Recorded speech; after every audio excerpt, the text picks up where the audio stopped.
കളിച്ചിരി തമാശകളും മനോഹര പ്രകടനങ്ങളുമായി കുട്ടിക്കാലം. ഇവൻ MG അങ്കിളിനോടുള്ള സ്നേഹം അവന്റെ നിക്കറ വരെ എഴുതി വെച്ചിരിക്കുക കേട്ടോ.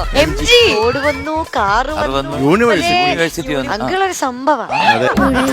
എന്റെ നന്ദിനിക്കുട്ടിക്ക് എന്ന ചിത്രത്തിൽ KJ യേശുദാസ് ആലപിച്ച ഗാനമാണ് അതേ മനോഹാരിതയിൽ അസലായിട്ട് പാടി. റെക്കോർഡിൽ എങ്ങനെയാണോ ദാസേട്ടൻ പാടിക്കുന്നത് ആ ഫീലില് പാടിയിട്ടുണ്ട് കേട്ടോ. അനശ്വരക്കുട്ടിയുടെ ഗാനത്തിൽ വന്ന ചില തെറ്റുകൾ വിധികർത്താക്കൾ ചൂണ്ടിക്കാണിക്കുന്നുണ്ട്. അനശ്വരക്കുട്ടി ഇതിനകത്ത് കുറച്ച് പെർഫെക്ഷൻസ് കൊണ്ടുവരാനുണ്ട്. കംപ്ലീറ്റ് പെർഫെക്ഷൻ അതിനകത്ത് കൊണ്ടുവന്നു കഴിഞ്ഞാൽ മാത്രമേ നന്നായിരിക്കത്തുള്ളൂ. ഇടനാഴിയിൽ ഒരു കാലച്ച എന്ന ചിത്രത്തിൽ KJ യേശുദാസ് ആലപിച്ച ഗാനവുമായാണ് ശിവശങ്കർ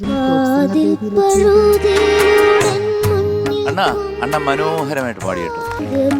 വരികൾ മറക്കരുത്.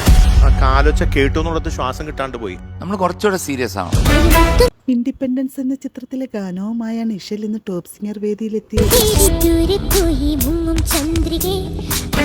ശ്രദ്ധിക്കേണ്ട ഒന്ന് രണ്ട് കാര്യങ്ങൾ ശ്രുതി. താരങ്ങളുടെ മനോഹരാലാപനങ്ങളും മനോഹര പ്രകടനങ്ങളും പകരം നൽകിയ ശ്രുതി പ്രശ്നം ഉണ്ടായിരുന്നു. നോട്ട്സ് ക്ലാരിറ്റിയും കൂടെ വരുത്താൻ അത് വരുത്തണം. കാരണം നമ്മുടെ പിന്നാലെ എണ്ണ ഇനി വന്ന്